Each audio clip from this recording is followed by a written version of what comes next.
Well, Ian, I've been told to start talking about the game first. Obviously, a lot of people will have eyes on so many different games this weekend because it's still up for grabs for a lot of teams.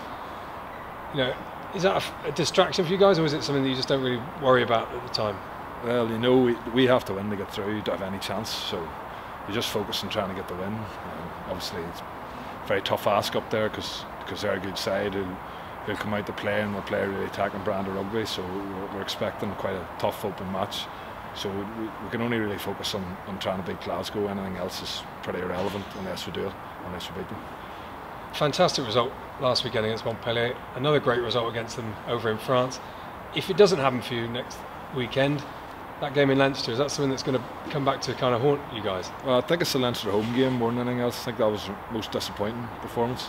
Leinster away, we actually played quite well for probably about 60 minutes, and then I know whatever way it would. I mean, they put the pressure on us, but again, we sort of let them have it. But Leinster home's a real disappointing one. If I got something out of that match, maybe we wouldn't be in. We wouldn't maybe be looking at having to need 5 points out of this one.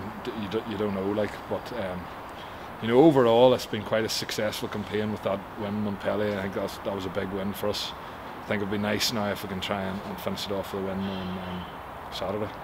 And that result and the way you did it against Montpellier here last weekend, that must give the guys quite a big lift going into this game as well. Yeah, it does, you know, because you know they're quite a star-studded lineup, and I think especially after a disappointing result up in Newcastle where we didn't really play well in the first half, it was nice just to bounce back and, you know, score a few tries and get a big win like that. It gives us a lot of confidence in what we're doing. We're doing the right things, and we'll need to do some more of that again against Glasgow because, like I said, you know, they're a good side who'll come out to play.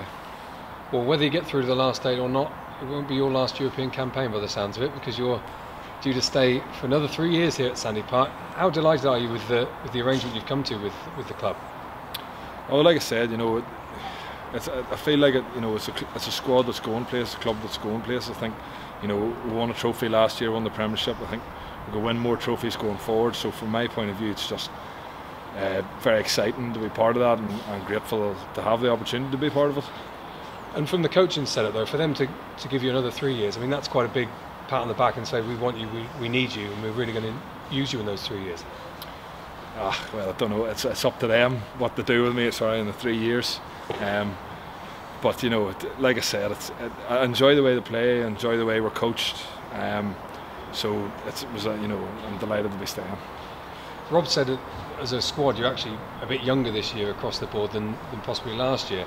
Stino's just signed for another couple of years. You're going to be taken into your 30s. You know, I'm still a bit younger than him now. A bit younger. Mightn't look it, but I am.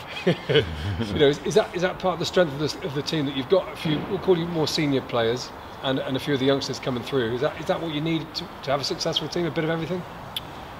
Well, I don't know what the guys think of me as a senior player or not. I don't really know. Like, but I suppose yes, I'm getting into my 30s, so hopefully by now I have a wee bit of experience about how things are done. So I don't know if I can help, you know, the team, some of the younger lads with that. Then great. Ian, you talked about all those years ago coming over. It was a new start for you, something that you know, first time away from home. How's it lived up? And as we say, it's second home for you probably.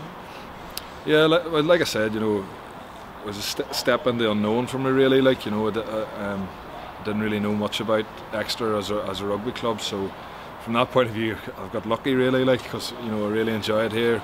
I've got on well with everybody in the club, from the players, staff, you know, everybody, like, and like I say, I enjoy the rugby we play, and we've been relatively successful with the rugby we've played. So, you know, it's been a great move for me. I've really enjoyed it, and hopefully it can continue. I was going to say, what a journey it's been. You've won the LV Cup, you've won the Premiership, but 3 more years, hopefully a bit more silverware. Yeah, but there's always highs and lows in the way, you know. I'm actually missed the LV Cup final because I was injured, but like you say, there's been more high. There's a lot more highs than there has been lows, and hopefully, like I say, there's more to come. Like, I think the squad has the potential, if we really believe it, to win trophies going forward, and hopefully, you know, we can fulfil that. And what's it like to be part of this special group? It is, you know, special, and as Burks was saying, you're one of the more senior guys, but when you see what's coming through, it's exciting, isn't it? Well, yeah, I think, you know, obviously, you know, the academy they have in place here, you know, they produce really good players, but also I think, along the way there's been a lot of characters that have played for the club. You know, in the 6 years here, I've been lucky to play with sort of, you know, a lot of sort of special characters that probably you wouldn't, you know, meet in your normal way of life. Like, so I mean, from that point of view, there's been a lot of laughs, and I've really enjoyed that side of it as well.